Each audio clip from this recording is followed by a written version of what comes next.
record in politics. So what do you think his policy making will look like? Well, now Secretary Hicks has pledged his loyalty and his support and his agenda to be that of the president, and he will do what Donald Trump wants him to do. And that is taking a very aggressive position and stance militarily. That is also having a bit of isolationism. And if we paid attention to what the new president has said, he does have a very aggressive foreign policy agenda. Now, that being said, the Secretary of State and the Secretary of Defense can and often do work hand in hand. And so it's going to be really interesting to see if he intends to work with Secretary Rubio on issues like Greenland and the Panama Canal. And then also what happens, of course, with Russia and Ukraine and what happens there in the Middle East. So there are a lot of issues, a number of issues. But I think we can expect him to try to carry out letter to the letter what Donald Trump has said he'd like to do. What do you make of how the Senate voted for him? 50-50, they were quite divided.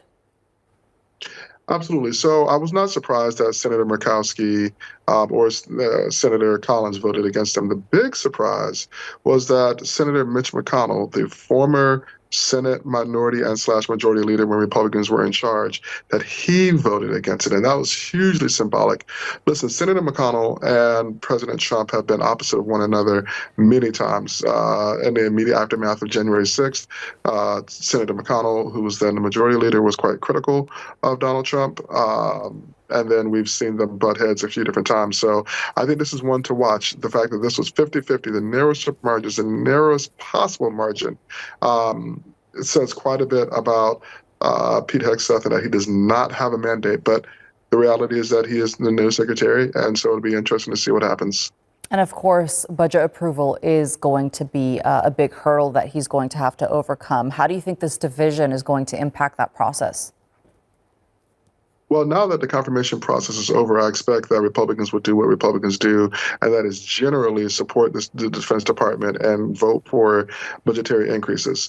Whether you're talking about the R&D side, you're talking about weaponry, or you're talking about pay for military personnel, pay and support for military personnel, both domestically and abroad. So I think that the budget will stay as is, if not increase, and particularly depending on what the U.S. decides to do on the promises that Donald Trump has made. Now, the areas where we can see a change in the budget, the area I would watch is immediately looking at what happens with funding to Ukraine. And then also if the ceasefire holds or if it does not hold, what the U.S.'s position will be there in Israel and Palestine. Political strategist Fred Hicks, I appreciate your analysis. Thank you for your time. Thank you for having me.